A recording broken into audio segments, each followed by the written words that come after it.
Volk, where are your siblings? Grandpa, they have all gone to sleep. The house has been bored. Don't worry, Volk. I have good news for you. Grandpa, is school reopening? No, Volk. Huh? I met a police officer who introduced me to online lessons organized by Joyful Achievers International. All I have to do is to subscribe to Joyful Achievers International's YouTube channel. The subscription is free. I am going to do that right away. Get me my phone, let me subscribe. Okay, Grandpa. Volk, what are you doing? I am studying online. How? An educational consulting firm known as Joyful Achievers International is offering online lessons for children of all grades. Grandpa just subscribed to their channel. I am currently learning how to solve problems on Circle, like finding the area of a circle. Wow, this is good news. The lessons here are just so great. I love this channel. Hi, Jessica. Won't you go to bed? Volk, I can't sleep. When are we going back to school? This lockdown is really affecting my education. I'm tired of staying at home. I have been thinking of where and how to continue my studies. Don't worry, Jessica. I understand your pains. But guess what? What? We can now study while at home. Grandpa subscribed to an educational platform where we would be attending lessons. Wow. Today I learned a lesson on Circle. Oh, that's great. What about it? I actually learned a story about a circle. I'm going to tell you the story. By the end of the story, you will learn so much about the circle and its properties. All right, Volk. I'm all ears. The title of the story is Sir Cumference and the Dragon of Pi. Now listen.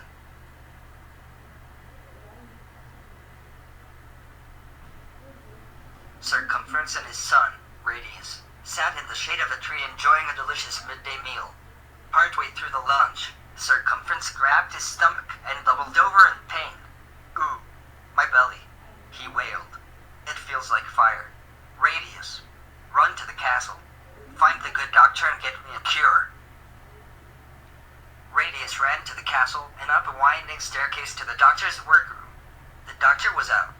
Radius entered the mysterious place full of plants and potions. What shall I do?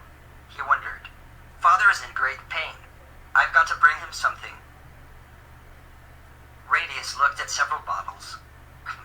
He murmured, "This says fire belly. Father has a fire in his belly. Maybe this will cure it." Radius picked up the bottle and hurried back to Sir Cumference. The knight gratefully took the bottle and gulped the liquid. Kaboom! Sir Cumference disappeared and the dragon now sat on the grass. "Ah!" screamed Radius. "Where's my father?" Here," hissed the dragon, flames slithering out of its mouth. Help me," it pleaded and belched puffs of smoke into the sky. I feel beastly. Its arms pedaled wildly as its tail thrashed back and forth. "Don't worry, Father. I'll get help." Radius called over his shoulder as he ran towards the castle. The guards on watch had also seen the big explosion. When the smoke cleared, they saw the dragon and alerted everyone in the castle to the danger. Plans were made. Messengers were sent across the countryside to ask nearby knights to come and vanquish the fire-breathing beast. "Mother, mother," called out Radius as he hurried into the castle. "There you are," answered his mother, Lady Di, a Vermeter, looking relieved. "Come inside quickly. A dragon has been spotted nearby." "I know," Radius answered. "It's father." Radius told his mother what had happened. "We must find a potion that will change your father back to himself. I'll go look for the doctor," she said. "We don't have much time." The knights planned to slay the dragon tomorrow morning. Radius ran back to the doctor's workroom. He looked at drawings and notes. He peeked inside boxes and bags. He searched through book after book. Finally, he spotted a curious-looking container with a set of spoons and a poem. It might be the cure. The circles measure. Measure the middle and circle around. Divide so a number can be found. Every circle, great and small. The number is the same for all. It's also the dose, so be clever. Or a dragon he will stay. Forever. Measure the middle circle and circle around. Thought radius. I'll bet Geo of Matri can help. Carpenters measure things every day.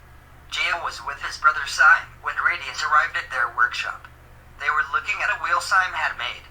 No matter where you look around the circle, the spokes go across the middle and cut the circle exactly half, Syme said. Such a lovely design, compliment George. When Radius heard, across the middle and around the circle, he had an idea. He needed to go back and reread the poem. Goodbye, he called as he rushed out. As he ran through the kitchen, he saw his cousin, Lady Fingers. She was baking pies.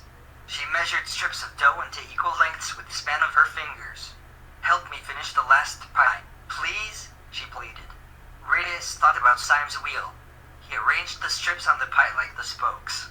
There were 3 strips left. Over. He draped them around the rim of the pie pan. 1, 2, 3 strips go almost all the way around the edge. Pinky, may I have a little more dough? Asked Radius. Pinky was Lady Fingers' nickname. Lady Fingers handed him another strip of dough. Radius folded it in half, but half was longer than he needed. He folded it in quarters, but even a quarter of the pie was too long. He folded it in eighths, and an eighth was almost right. Almost, but not exactly. Pinky, I've got to get going, said Radius. Farewell.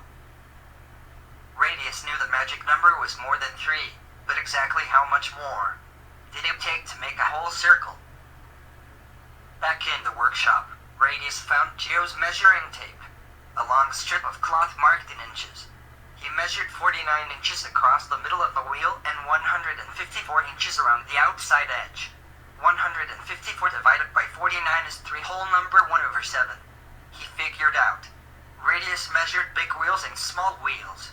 Every time, the distance around was 3 whole number 1/7 times the distance across it. He stuffed the measuring tape into his pocket and ran off. To the doctor's room. As Radius ran around a corner, he saw his mother coming towards him. There you are, Lady Di cried. I cannot find Doctor anywhere. What are we going to do? It's all right, Mother. I know what to do. He showed her how he figured out the magic number. He measured an onion slice, a basket, a bowl, and a round cheese. Lady Di drew some diagrams to show the measurement. This makes sense, she said. Good work. I'll go and tell your father we have only until morning. Radius went back to the doctor's workroom and get the medicine.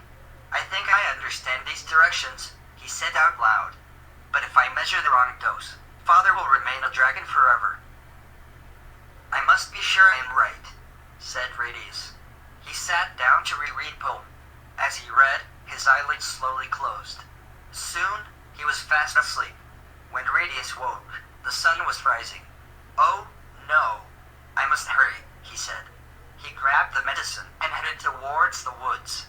The smoke and flames led him right to Sir Cumference the dragon. The sleeping dragon was lying in circle with its tail in its mouth. Just then, it opened one eye and hissed, Hello, son.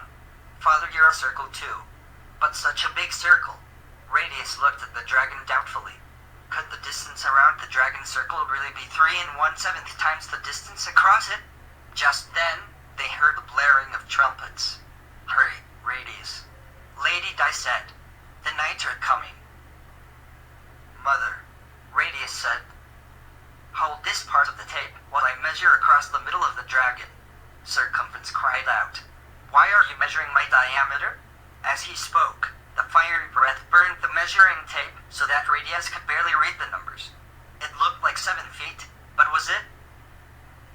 Together, Radius and Lady Di measured 22 feet around the outside of the dragon circle. Sir Cumference whimpered, must you measure my circumference now? Radius quickly divided the 22 by 7. The circumference of the circle divided by the diameter was 3 1/7. Now the knights were surrounding them, with swords drawn. Radius, Lady Di, we've come to save you, they shouted. It was now, or dragon forever. Radius gave the creature 3 1/7 spoonfuls. Kaboom farum. A big explosion shook the forest. When the smoke cleared, a hardy, human Sir Cumference stood in their midst. Sir Cumference leaned over and hugged his son. Thank you, Radius. But how did you do it? Radius explained about the pie and the measurements. Sir Cumference and the knights listened with amazement. Cheering, they swept Radius up on their shoulders and returned to the castle. Pies. Let's eat some pies, shouted Sir Cumference. Radius saved my life because of a pie. At the celebration, Radius held up a pie and explained what he had discovered.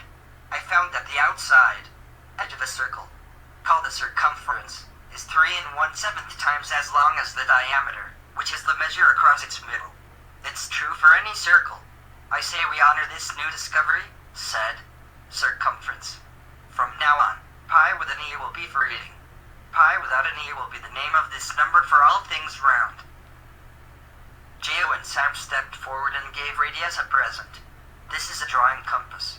May it lead you to other great discoveries about circle, they said. And Radius had the seat of honor for the entire pie celebration, which lasted 3 days, 3 hours and 24 minutes. Jessica, that's the end of the story. Wow, what a great story. You enjoyed the story? Oh yes. Let's go to bed. Tomorrow we have a topic in basic science to learn. Learn. Where? I mean online lessons. The ones organized by Joyful Achievers International. All right, Volk. Let's go to bed. Hello friends. Please tell Mom and Dad to subscribe to Joyful Achievers International's YouTube channel so you can participate in the online lessons. Their lessons are great. Today I learned about a circle. Stay home and stay safe, friends.